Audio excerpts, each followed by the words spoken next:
आज हम कर्मयोग की बात करेंगे, जो सिखाता है आत्मा और परमात्मा क्या है। हमारी सोच किस पर निर्भर है, हमारे खुद से या किसी और से। चलिए हमारे साथ इस एपिसोड को सुनते हैं।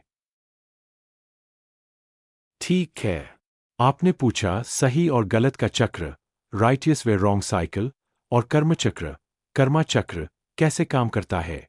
मैं आपको एक गहरी कहानी आधारित व्याख्या दूंगा ताकि आप इसे दिल से समझ सकें। कहानी, व्यापारी और दो रास्ते। बहुत समय पहले उज्जैन नगर में एक व्यापारी रहता था, नाम था धवल।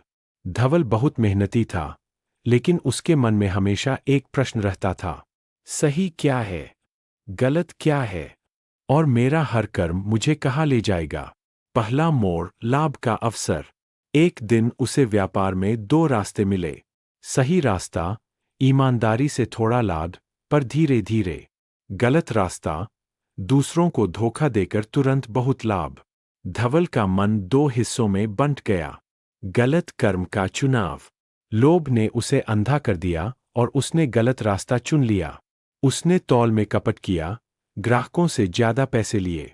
कुछ समय तक वह बहुत धनी हो गया। सब लोग उसे सफल मानते थे, पर रात को नींद नहीं आती थी। हर लेनदेन में शक और डर था। धीरे धीरे ग्राहकों का विश्वास टूटने लगा। उसके साथी भी धोखा देने लगे।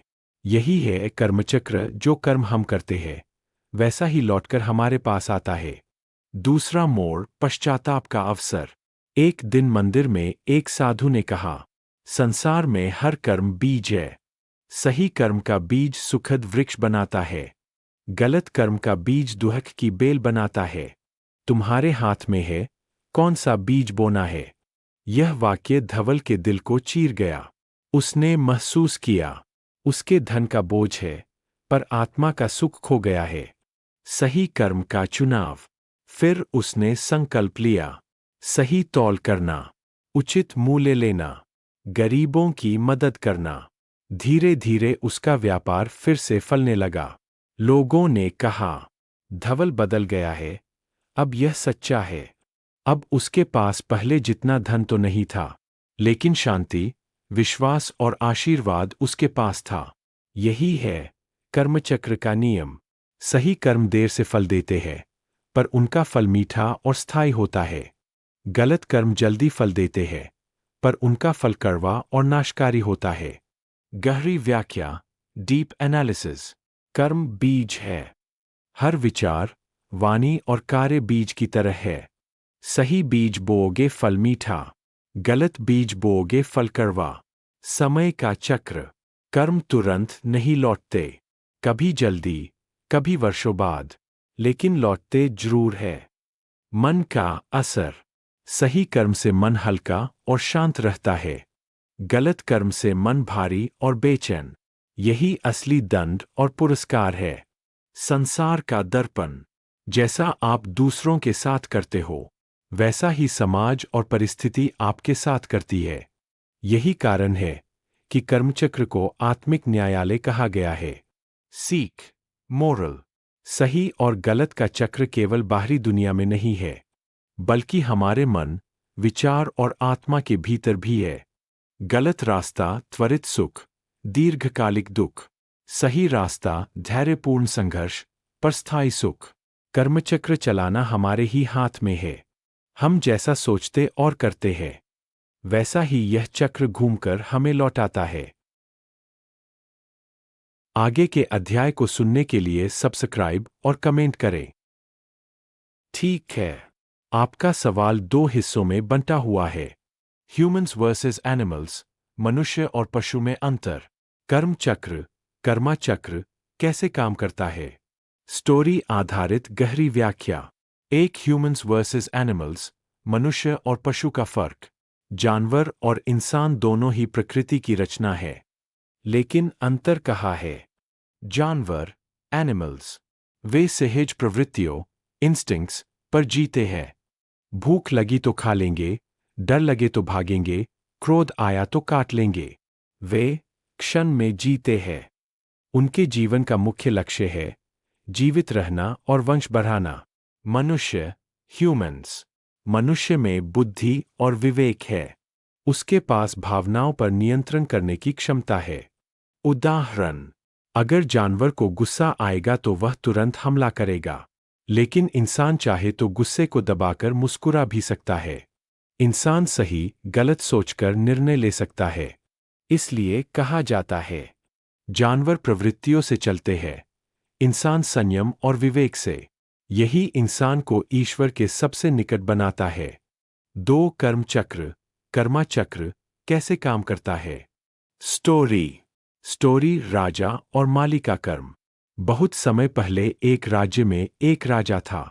वह अपने माली से बहुत क्रोधित रहता था क्योंकि माली कभी कभी पौधों को ठीक से पानी नहीं देता था। एक दिन राजा ने गुस्से में आकर माली को दरबार से निकाल दिया। माली दुखी होकर गांव चला गया। रास्ते में उसने देखा एक बच्चा पेड़ से गिरा और चोटिल हो गया। माली ने बिना सोचे उस बच्चे को उठाया और घर पहुंचा दिया। कुछ साल बीते।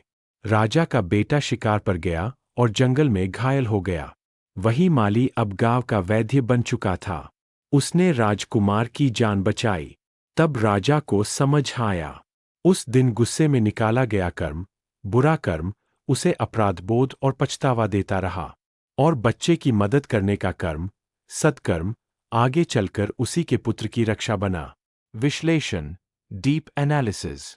कर्म चक्र एक ऊर्जा है। हर विचार, हर शब्द, हर काम ऊर्जा के रूप में ब्रह्मांड में फैलता है। यह ऊर्जा फिर लौटकर हमारे पास आती है, कभी तुरंत, कभी सालों बाद। पशु बनाम मनुष्य में कर्म का फर्क। जानवर का कर्म केवल प्रकृति का हिस्सा होता है, लेकिन मनुष्य का कर्म विवेक प्लस जिम्मेदारी से जुड़ा होता है। इसलिए इंसान अगर बुरा सोचेगा भी, तो भी उसका फल बनेगा। कर्म का गणित।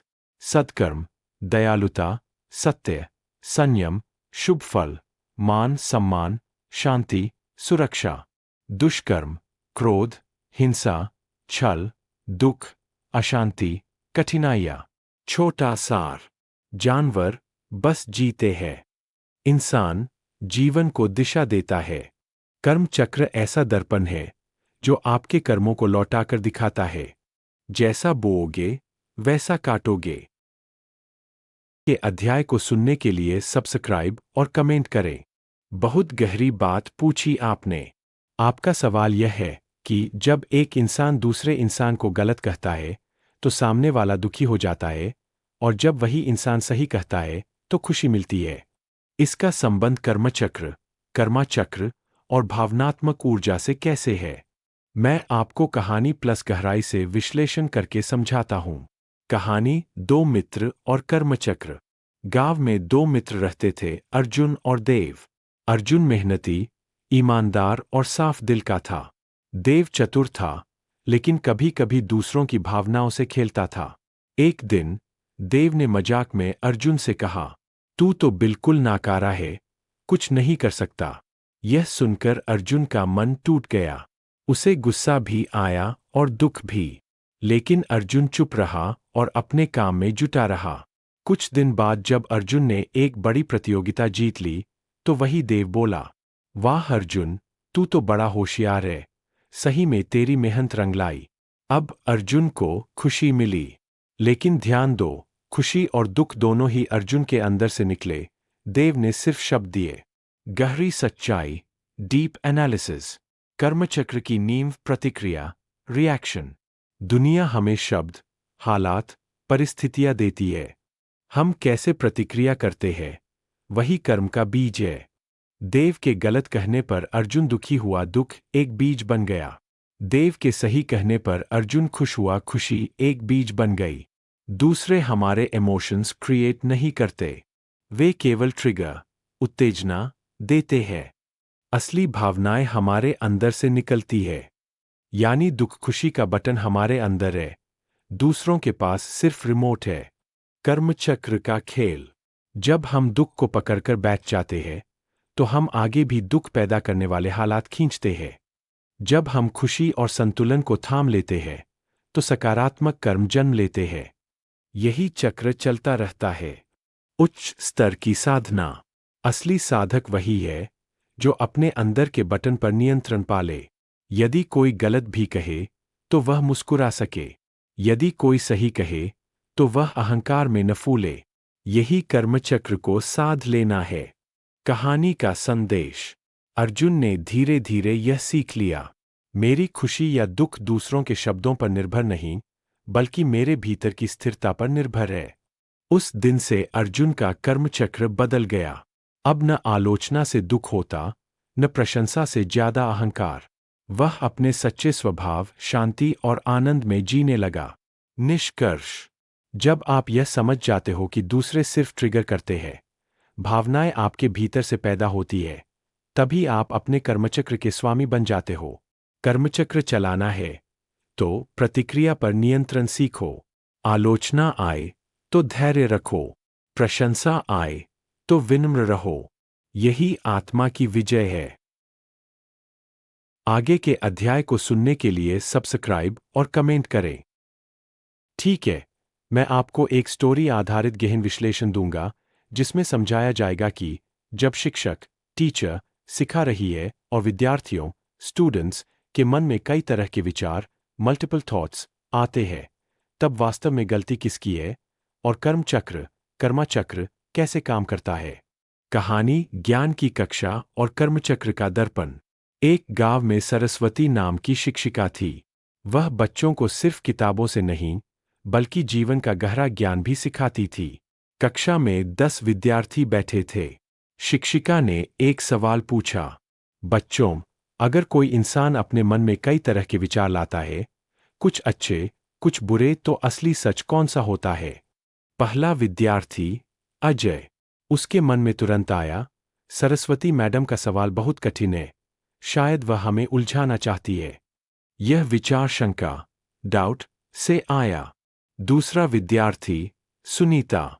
उसने सोचा, नहीं, मैडम हमें सोचने के लिए प्रेरित कर रही है, ताकि हम खुद सही गलत पहचान सकें। यह विचार श्रद्धा, फेथ से आया। तीसरा विद्यार्थी, राजेश। वह बोला, मुझे तो इससे कोई मतलब नहीं, बस एग्जाम में अच्छे नंबर चाहिए। यह विचार लालच, ग्रीड से आया। अब मैडम मुस्कुराई और बोली, देखो बच्चों, मैंने सिर्फ एक ही सवाल पूछा, लेकिन तुम सबके मन में अलग अलग ख्याल आए। इसका मतलब है कि सवाल नहीं बदलता, बदलता है तुम्हारा मन और उसकी स्थिति। यही है कर्मचक्र, कर्माचक्र। कर्मचक्र का गहरा विश्लेषण। कर्मचक्र दर्पण है। जो हमारे मन में है, वही कर्मचक्र हमें दिखाता है। अगर मन शंका से भरा है, तो वही फल मिलेगा। अगर मन श्रद्धा से भरा है, तो ज्ञान और शांति मिलेगी। एक ही घटना, अलग परिणाम। वही शिक्षक, वही शिक्षा, लेकिन अलग अलग बच्चों ने अलग भाव से ग्रहण किया। इसी तरह जीवन में भी एक ही परिस्थिति सभी को अलग अलग अनुभव देती है। सही या गलत विचार। वास्तव में हर विचार कर्म का बीज है। कोई बीज तुरंत फल देता है, क्षणिक प्रतिक्रिया। कोई बीज देर से फलता है, जीवन की दिशा। इसलिए हर विचार को हल्के में नहीं लेना चाहिए। अब सवाल, कर्मचक्र को कैसे चलाना है। शिक्षिका ने बच्चों को एक और उदाहरण दिया। मान लो तुम्हारे पास 3 बीज है, एक आम का, एक नीम का और एक बबूल का। अगर तुम रोज आम को पानी दो, नीम और बबूल को अनदेखा करो, तो तुम्हें मीठा फल मिलेगा। लेकिन अगर गलती से बबूल को पानी देते रहे, तो कांटे ही उगेंगे। मन भी ऐसा ही है। यानी हर विचार एक बीज है। ध्यान, अवेयरनेस, पानी। जिसे ध्यान दोगे, वही बड़ा होगा। जीवन का सूत्र। मन में अनेक विचार, मल्टीपल थॉट्स, आना कोई गलती नहीं है। गलती तब होती है जब हम यह न पहचान पाए कि कौन सा विचार पोषित करना है। कर्म चक्र का नियम। जिस विचार को ऊर्जा दो वह कर्म बनेगा। जो कर्म बनेगा उसका फल तुम्हें ही भोगना होगा। अंत में शिक्षिका ने कहा, बच्चों, शिक्षक की शिक्षा तो एक दीपक है, पर तुम्हारे मन की खिड़कियां खुली है या बंद, यह तुम्हारे विचार तय करेंगे। कर्म चक्र हमेशा निष्पक्ष है। वह वही लौटाता है जो तुम भीतर बोते हो। निष्कर्ष, डीप रियलाइजेशन। मल्टीपल थॉट्स सबके पास आते हैं। उनमें से सही विचार को चुनना ही असली साधना है। कर्म चक्र को चलाने का रहस्य है, जिन विचारों को तुम पोषण दोगे वही तुम्हारी किस्मत का निर्माण करेंगे। आगे के अध्याय को सुनने के लिए सब्सक्राइब और कमेंट करें। बहुत अच्छा प्रश्न है। आपने दो भाइयों की स्थिति रखी है। एक भाई भावना, इमोशन के आधार पर निर्णय लेता है।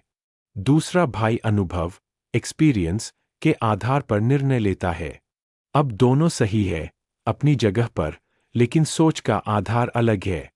यहीं पर कर्मचक्र, कर्माचक्र का खेल शुरू होता है। कहानी के रूप में समझिए। एक गांव में दो भाई रहते थे, राम और श्याम। राम बहुत भावुक था। किसी ने दर्द सुनाया तो उसका दिल तुरंत पिघल जाता। श्याम अनुभवी था। उसने जीवन में कई धोखे देखे थे, इसलिए वह हर बात को तौल तौल कर ही मानता। घटना: गांव में एक गरीब आदमी मदद मांगने आया। राम बोला, भाई, तुरंत मदद करनी चाहिए। इंसानियत सबसे बड़ी है। दिल कहता है कि अभी हाथ बढ़ा दो। श्याम बोला, लेकिन रुक राम, पहले देख कि यह आदमी सच में गरीब है या हमें धोखा दे रहा है। मैंने अनुभव से सीखा है कि बिना जांचे मदद करने से कई बार नुकसान भी होता है। दोनों की सोच अलग और बहस शुरू हो गई। गहराई से विश्लेषण: राम इमोशन, दिल से चला। उसके अंदर करुणा, कंपैशन है। गुण: दया, तुरंत मदद, मानवता की रक्षा। दोष: कभी कभी गलत जगह भरोसा कर लेता है। श्याम एक्सपीरियंस, दिमाग से चला। उसके अंदर सतर्कता है। गुण: धोखे से बचना, सोच समझकर निर्णय लेना। दोष: कभी जरूरतमंद की मदद देर से कर सकता है। दोनों का रास्ता सही है, लेकिन कर्मचक्र बताता है कि सही कर्म वह है जिसमें दिल और दिमाग दोनों का संतुलन हो। कर्मचक्र कैसे काम करता है? कर्मचक्र विचार, निर्णय, कर्म, परिणाम, अनुभव, फिर नया विचार। राम और श्याम की लड़ाई इसी चक्र को समझे बिना हो रही थी। अगर केवल भावना पर चलोगे, गलत व्यक्ति का भी साथ मिल सकता है। अगर केवल अनुभव पर चलोगे, सच्चे दुखी को भी दरवाजे से लौटा सकते हो। सही कर्मचक्र का रहस्य यह है कि पहले भावना से जुड़ो, दिल की आवाज सुनो, फिर अनुभव से जांचो, दिमाग से परखो, उसके बाद कर्म करो, मदद करो या इनकार करो। परिणाम से सीख लो अगली बार और परिपक्व हो जाओगे। समाधान: भाइयों को कैसे समझना चाहिए? राम और श्याम दोनों को बैठकर सोचना चाहिए। राम सीखे कि केवल दिल से नहीं, थोड़ा अनुभव भी जरूरी है। श्याम सीखे कि केवल अनुभव नहीं, थोड़ी करुणा भी जरूरी है। जब दोनों मिलेंगे तो होगा करुणा प्लस विवेक, सच्चा कर्म। गीता का दृष्टिकोण: भगवद गीता कहती है, कर्मण्येवाधिकारस्ते मा फलेषु कदाचन। तुझे कर्म करने का अधिकार है, फल की चिंता मत कर।